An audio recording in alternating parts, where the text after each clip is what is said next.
What happens when a member of the royal family accidentally stumbles upon a secret that could change the monarchy forever? In the heart of Windsor Castle lies a garden so private, so carefully guarded, that even princes are forbidden to enter. But what if one day, curiosity got the better of Prince Harry, and a single step toward those forbidden gates would uncover a truth that the royal family had kept hidden for decades? This is not just another royal protocol story. This is about the moment when tradition, family secrets, and personal freedom collided in the most unexpected way. A story where a loyal guard's split-second decision would either protect centuries of royal tradition or expose a secret that could shake the very foundation of the British crown. Get ready to discover what really happened on that autumn afternoon when Prince Harry's casual walk through the castle grounds turned into one of the most significant moments in modern royal history. Because sometimes, the most important stories begin with a simple word: stop. The October wind carried the scent of dying leaves across Windsor Castle's expansive grounds as Prince Harry walked alone through the familiar pathways he had known since childhood. At 28 years old, he had walked these gardens countless times, yet today felt different somehow. The weight of recent royal duties pressed heavily on his shoulders, and he sought the solace that only these ancient grounds could provide. Harry had just returned from a particularly challenging charity event in London, where photographers had once again scrutinized his every move. The constant attention was suffocating, and he longed for a moment of genuine peace. The castle grounds offered that refuge, a place where protocol relaxed slightly, and he could simply be Harry, not His Royal Highness Prince Henry of Wales.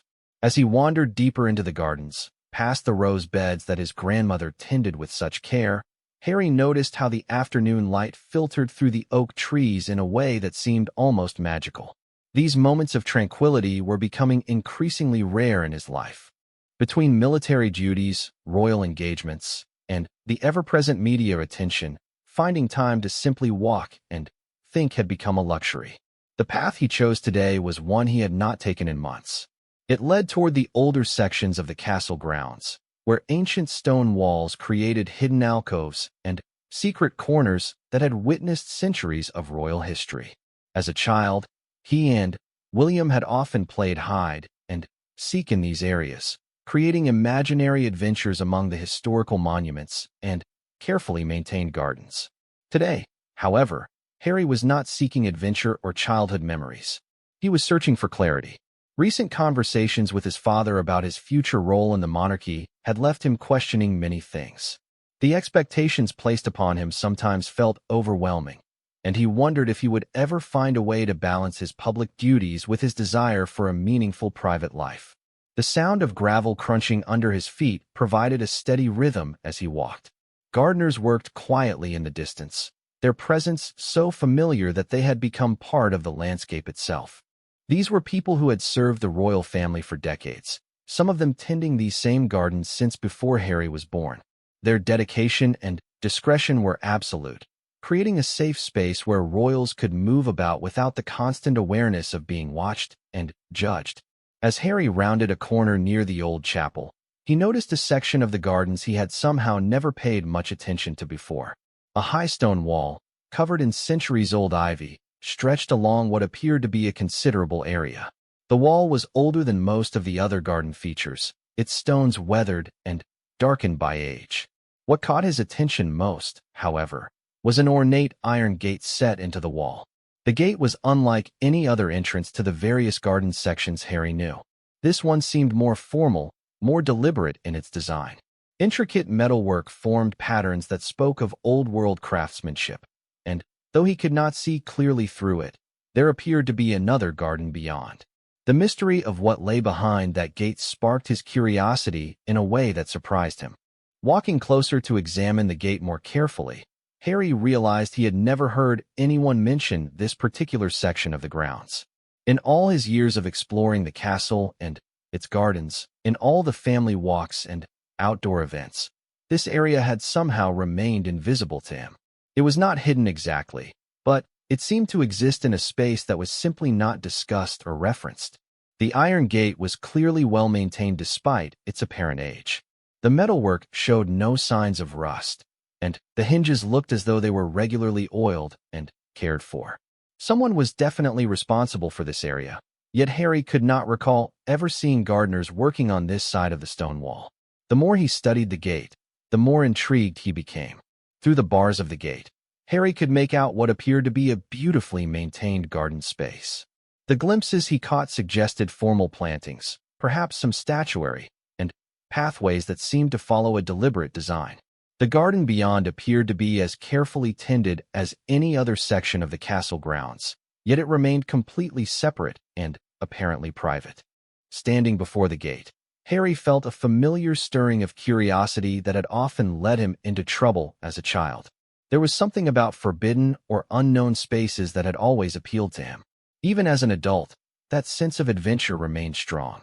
The rational part of his mind reminded him that there were probably good reasons why this section was separate, but his natural inclination was to explore and discover. The gate appeared to be unlocked, though Harry could not be certain without actually trying the handle. The thought of simply walking through and exploring what lay beyond was tempting. After all, this was his family's home. Surely he had the right to walk anywhere within the castle grounds. Yet something about the deliberate separation of this garden space suggested that perhaps normal rules did not apply here.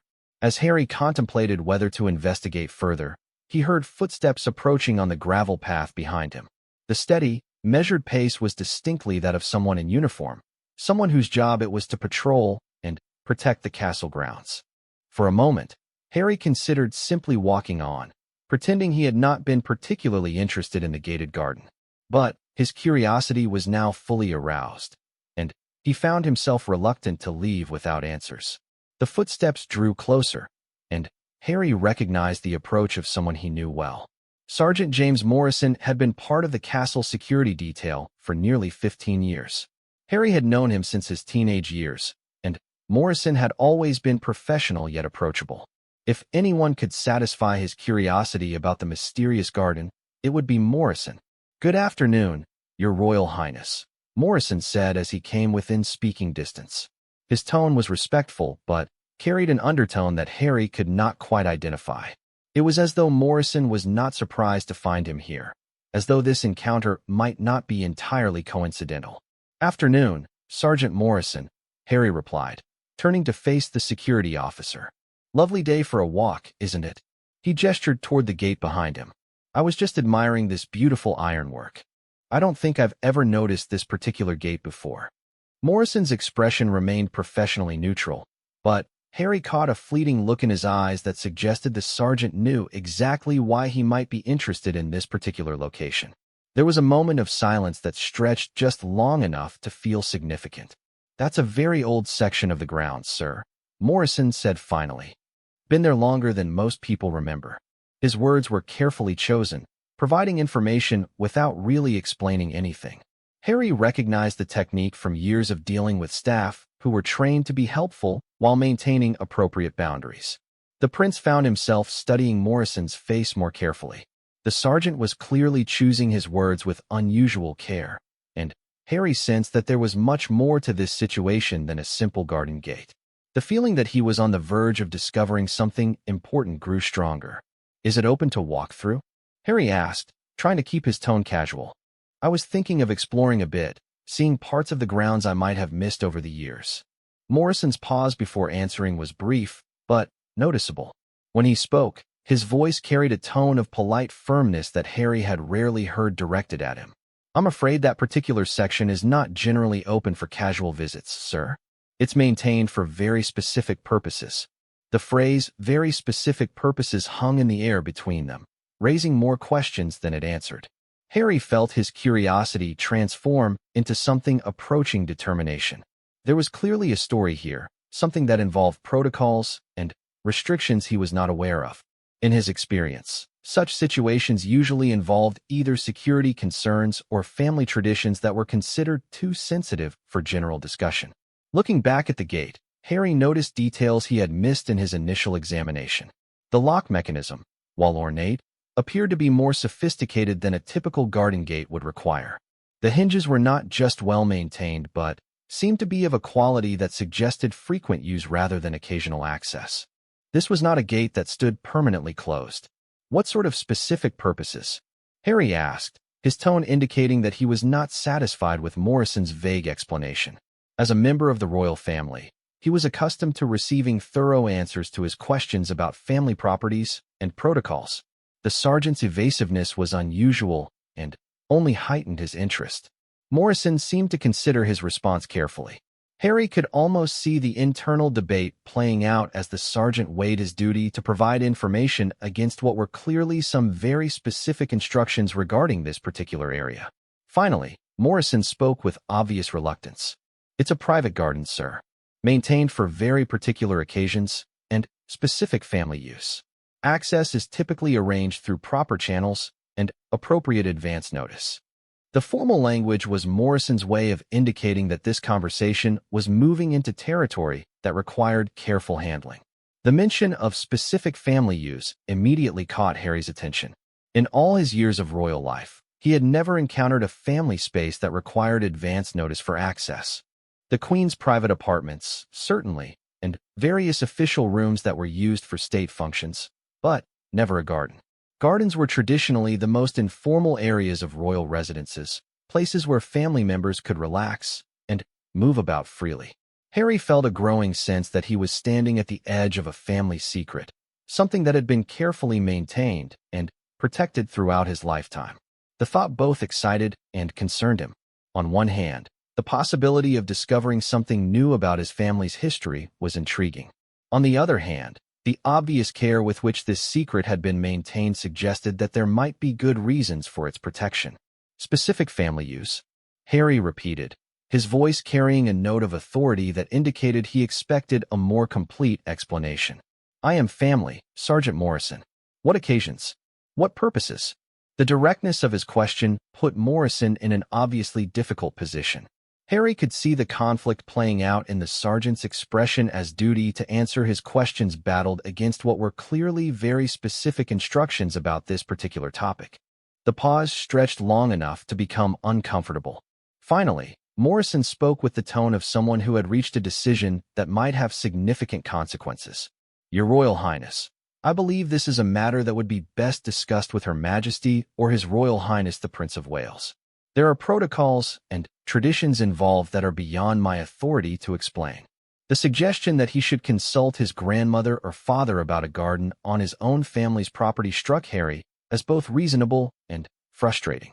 It implied that whatever secrets lay behind that gate were significant enough to require the highest levels of family approval for access or explanation. Such careful protection was typically reserved for matters involving national security or the most sensitive family traditions. Harry stood quietly for several moments, weighing his options. He could simply accept Morrison's suggestion and arrange to speak with his grandmother about the garden.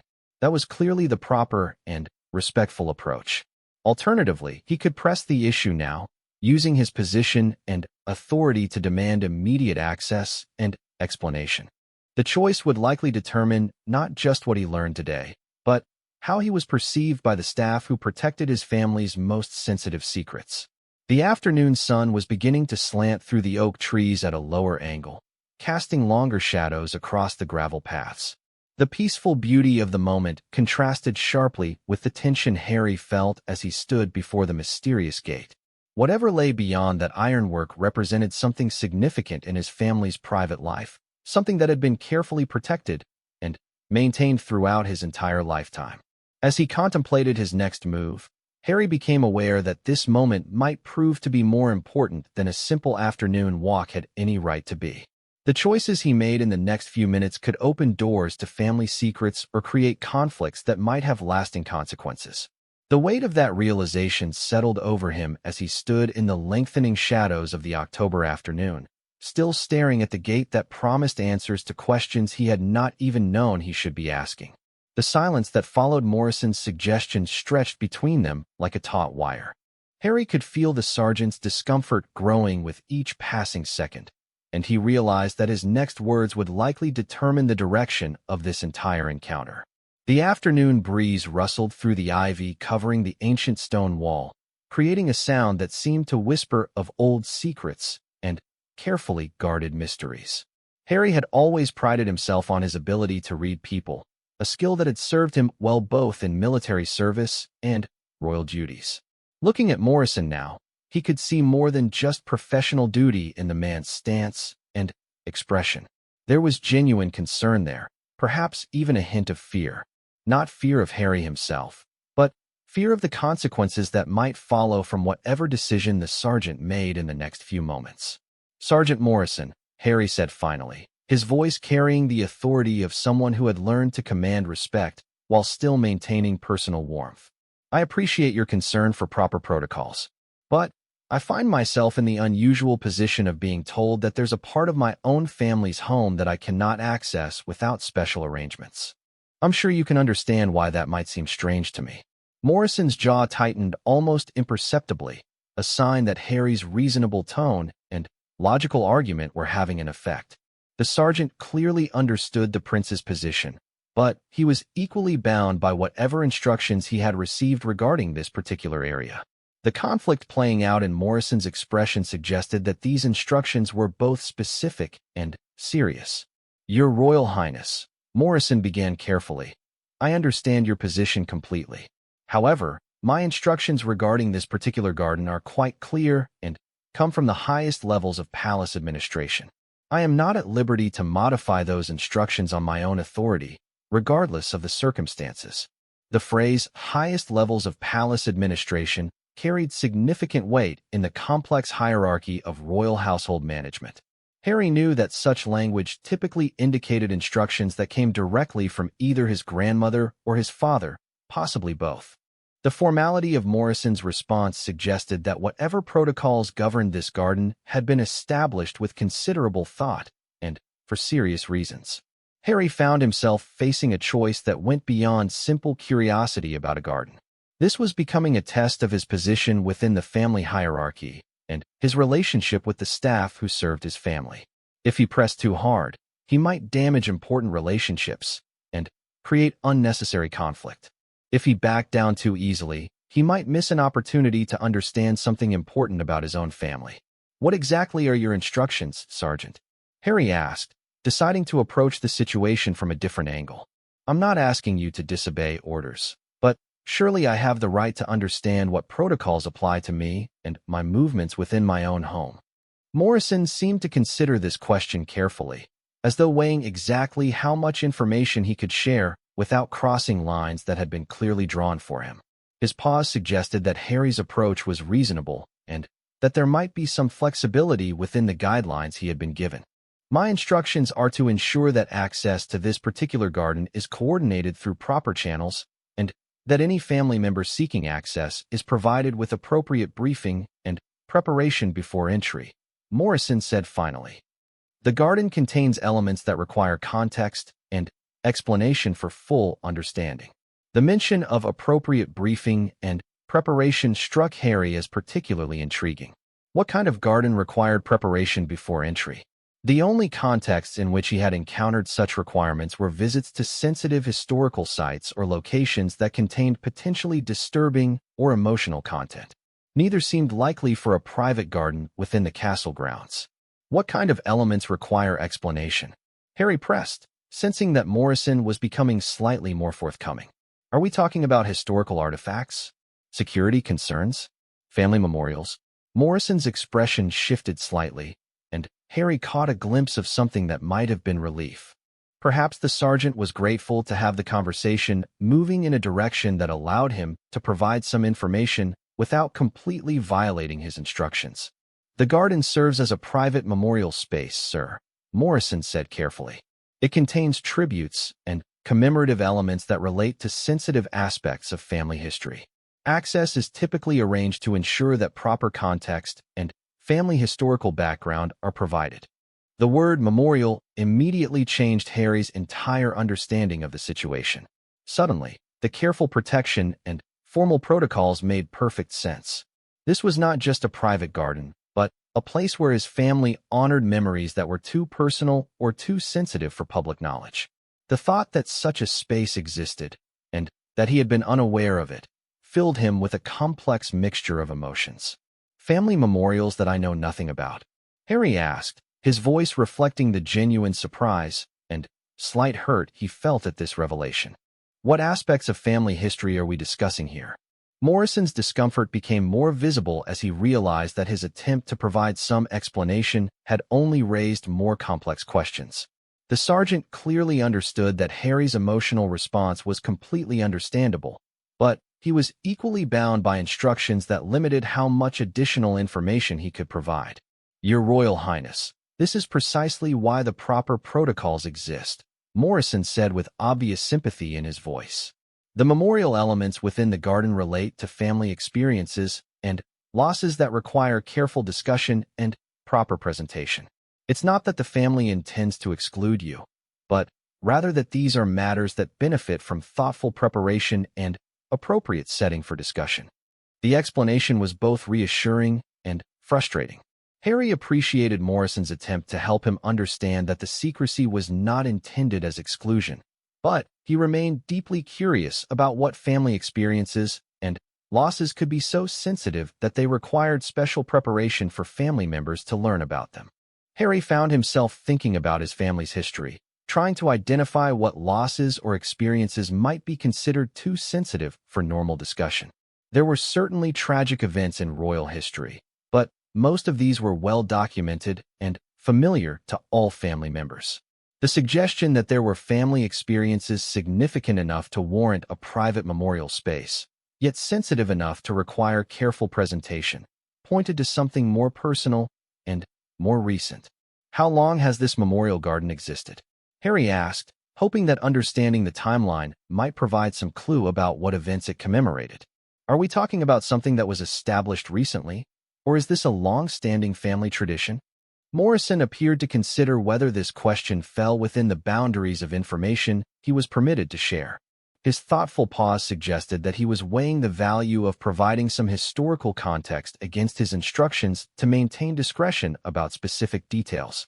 "The garden was established several decades ago, sir," Morrison said finally.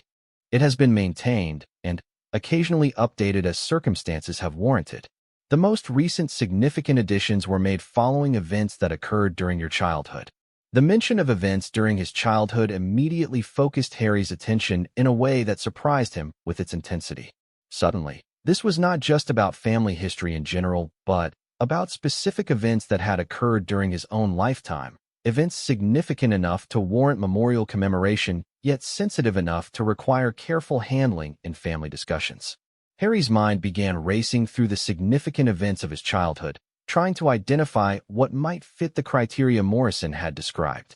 There had certainly been difficult times, periods of family stress and public challenge, but nothing immediately came to mind that would require such careful memorial treatment. The realization that there might be aspects of his own childhood that he did not fully understand was both disturbing and compelling. "Events during my childhood that I might not be aware of?" Harry asked, his voice carrying a new edge of urgency. "Sergeant Morrison, I think I have a right to understand what you're referring to. These are my memories, my family experiences we're discussing." Morrison's expression showed clear recognition of the difficult position he had created for himself by providing even the limited information he had shared. The sergeant clearly sympathized with Harry's position and understood the reasonableness of his response, but he was equally bound by instructions that prevented him from providing the kind of detailed explanation that the prince was seeking. "Your Royal Highness, I understand your feelings completely," Morrison said with obvious sincerity. "However, I am simply not the appropriate person to provide the kind of historical context and family discussion that this topic requires. These are matters that involve personal family decisions and experiences that go far beyond security protocols and garden access." The sergeant's response was both professional and personal, acknowledging Harry's legitimate emotional response while maintaining appropriate boundaries. Harry could see that Morrison was struggling with his own desire to be helpful while remaining faithful to his responsibilities as a member of the palace staff. Harry stood quietly for several moments, processing everything that Morrison had shared and considering his options. The revelation that there was a memorial garden commemorating family experiences from his childhood that he knew nothing about had fundamentally changed his perspective on this entire situation. This was no longer about simple curiosity or even family protocols. This was about understanding his own history and his place within his family's private experiences. The afternoon light was beginning to change as the sun moved lower in the sky, casting longer shadows across the gravel path where they stood. The beauty of the castle grounds provided a peaceful backdrop for what had become a surprisingly intense conversation about family secrets and personal history. "I need to understand this, Sergeant," Harry said finally, his voice reflecting both determination and respect for Morrison's difficult position. "Not as a matter of curiosity, but as a matter of understanding my own family and my own past. Can you help me figure out the best way to approach this properly?" Morrison's expression showed clear relief that Harry was willing to work within appropriate channels rather than demanding immediate access or explanation. The sergeant's willingness to help find a proper solution was evident in the way his posture relaxed slightly, and his tone became more collaborative. "I believe the best approach would be to speak directly with Her Majesty, sir," Morrison said thoughtfully. "She would be the appropriate person to provide both the historical context and the family perspective that would help you understand the significance of the memorial garden. I could arrange for that conversation to be scheduled at her convenience." The suggestion that his grandmother would be the appropriate person to discuss this matter struck Harry as both logical and slightly daunting. Conversations with the Queen about sensitive family matters required careful preparation and appropriate timing. However, the possibility of finally understanding whatever family history had been carefully protected throughout his lifetime was compelling enough to outweigh any concerns about the formal process required. "How long might it take to arrange such a conversation?" Harry asked, recognizing that royal schedules were complex and that sensitive family discussions could not always be accommodated immediately. "I would expect that Her Majesty would prioritize this type of family discussion quite highly, sir," Morrison replied. "Given the nature of your questions and your obvious interest in understanding your family history, I would be surprised if the conversation could not be arranged within the next few days." The prospect of having answers to his questions within days rather than weeks or months was reassuring. Harry found himself both eager for the promised conversation and slightly apprehensive about what he might learn. The careful protection that surrounded whatever was commemorated in the memorial garden suggested that the family history he was about to discover might be more complex or more emotional than he had previously understood.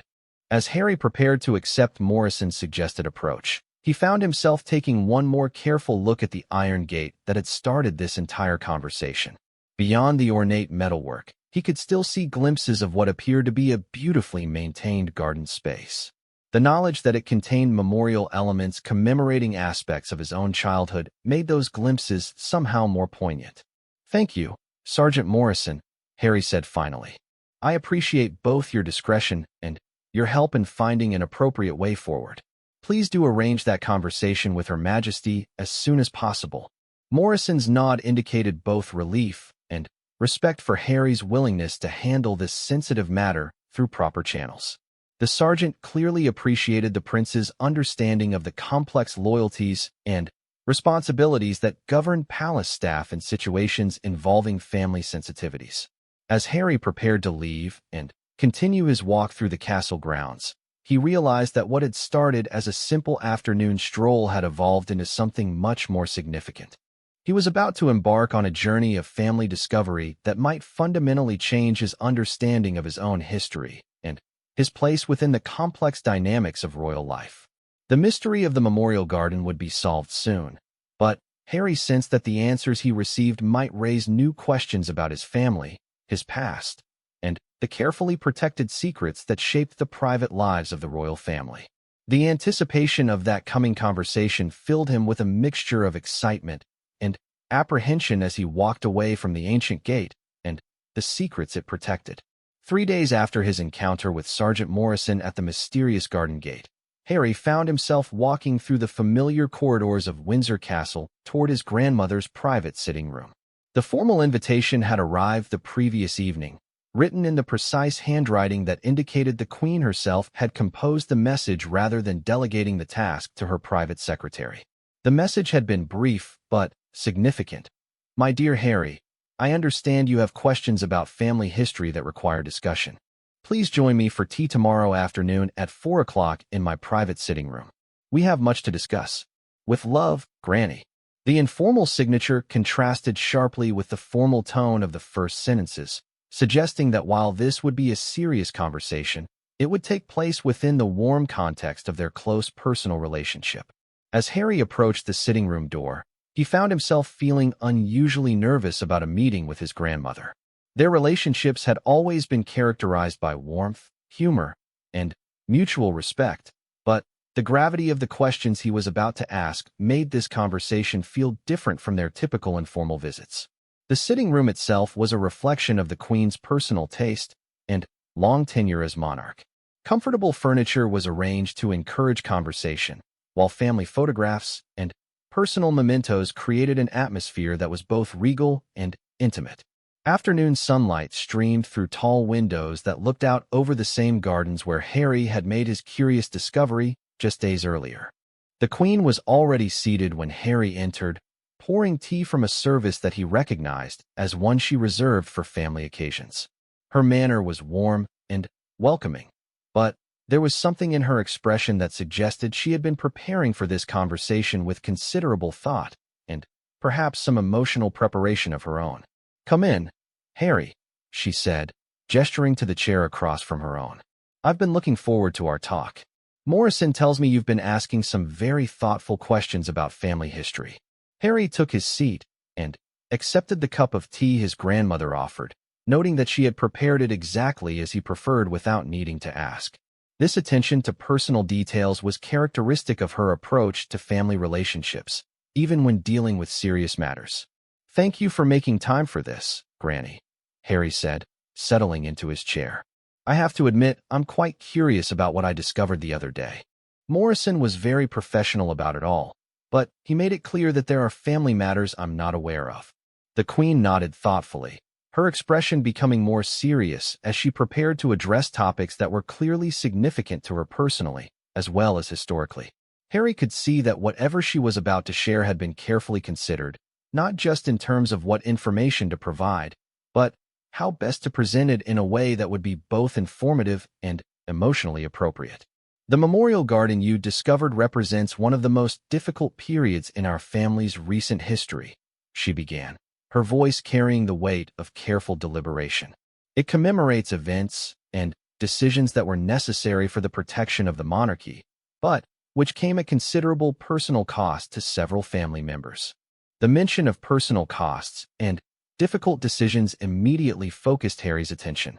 He had grown up understanding that royal life often required personal sacrifices for the greater good of the institution, but the suggestion that there had been specific events significant enough to warrant private memorial commemoration indicated something beyond the normal challenges of royal duty. "What kind of events are we talking about?" Harry asked gently, recognizing that his grandmother was preparing to share something that was clearly emotionally significant for her. The Queen set down her teacup and looked directly at Harry with an expression that combined maternal warmth with the gravity of someone about to reveal long-held family secrets. Her pause before speaking suggested that she was choosing her words with particular care. "During the years following your mother's death, our family faced several situations that threatened both the stability of the monarchy and the safety of various family members," she said slowly. "Some of these situations required decisions that were never made public and could not be discussed openly, even within the family, until sufficient time had passed." The mention of his mother's death immediately heightened Harry's emotional engagement with the conversation.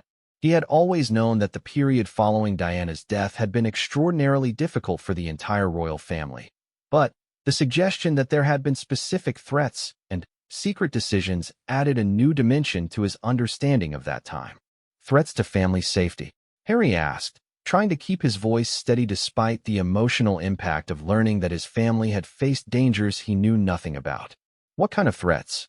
The Queen's expression showed both understanding of his emotional response and recognition that she was about to share information that would fundamentally change his perception of his own childhood and family history. Her careful approach suggested that what she was about to reveal had been protected not just for security reasons, but out of concern for how it might affect him personally. "In the months and years following your mother's death, there were several individuals and groups who became obsessed with conspiracy theories about the circumstances surrounding the accident," she explained carefully. "Some of these people became convinced that various family members, particularly your father and myself, were somehow responsible for what happened. Harry felt a chill run through him as he began to understand the direction this conversation was taking. The idea that people had not only believed conspiracy theories about his mother's death, but had acted on those beliefs in ways that threatened his family was deeply disturbing and completely new to him. Acted on their beliefs how? He asked, though part of him was not certain he wanted to hear the answer. The Queen reached across the small table between them and placed her hand gently on his arm, a gesture that was both comforting and preparatory for what she was about to reveal. Her touch conveyed both love and an understanding of how difficult this information would be for him to hear. There were several serious threats made against family members, particularly during your early teenage years, she said softly. Some individuals became convinced that they needed to avenge your mother's death by targeting those they believed were responsible. The security services took these threats very seriously. The revelation that there had been specific threats against his family during his teenage years was shocking enough. But the realization that such serious security concerns had been managed without his knowledge added another layer of emotional complexity. Harry found himself thinking back to his teenage years, trying to identify any signs of increased security or family tension that might have indicated such serious threats. Why wasn't I told about any of this? Harry asked, though even as he spoke, part of him understood the logic behind protecting him from such knowledge during what was already an extremely difficult period of his life. You were dealing with your own grief and the enormous challenges of growing up in the public eye, the Queen explained with evident compassion. We felt that adding the burden of knowledge about security threats would only make an already difficult situation more traumatic for you. The decision was made to handle these matters quietly while allowing you to focus on your education and personal healing. Harry sat quietly for several moments, processing the emotional impact of learning that his family had been protecting him from knowledge of serious threats during some of the most vulnerable years of his life. The love and care behind those decisions was obvious, but the realization that there had been such significant family experiences that he knew nothing about was overwhelming. How serious were these threats? He asked finally, needing to understand the full scope of what his family had endured on his behalf. The Queen's expression grew even more serious as she prepared to share details that were clearly difficult for her to discuss, even years after the events had occurred. Her careful approach suggested that what she was about to reveal represented some of the most challenging decisions she had faced as both a monarch and a grandmother. Two of the threats were serious enough to require changes in your daily routine and security arrangements, she said quietly. You may remember that during your 4th year at Eton, there were certain activities and outings that were canceled or modified for reasons that were explained as scheduling conflicts or security reviews. Harry did remember that period, though he had accepted the explanations given at the time without question. Looking back with this new knowledge, he could see how various limitations and changes in his routine that had seemed minor at the time might have been responses to specific security concerns. One individual had developed an elaborate plan to target you directly, believing that harming you would somehow vindicate your mother's memory. The Queen continued, her voice reflecting the emotional difficulty of sharing such painful memories. The security services intercepted communications and prevented any actual attempt, but the level of detail and planning involved made it clear that this was not simply an empty threat. The knowledge that someone had specifically planned to harm him as a form of twisted tribute to his mother's memory was deeply disturbing. Harry found himself feeling grateful for the security measures that had protected him, while simultaneously struggling with the emotional impact of learning about dangers he had never suspected. The Memorial Garden commemorates not just the threats themselves, but the family members and security personnel who worked tirelessly to protect you and William during that period, the Queen explained. It honors the sacrifices made by people who could never be publicly recognized for their service because the very nature of their work required complete secrecy. The idea that the garden honored people who had protected him without his knowledge added a deeply personal dimension to the mystery he had discovered. These were not just historical commemorations, but tributes to individuals who had shaped his own life in ways he was only now beginning to understand. Are there specific individuals commemorated in the garden? Harry asked, feeling a strong desire to understand and honor the people who had protected him during such a vulnerable period. Several security personnel who went above and beyond their normal duties, family staff members who provided crucial support and information, and even some individuals outside the royal household who provided assistance in identifying and addressing the threats, the Queen explained. All of them contributed to ensuring your safety during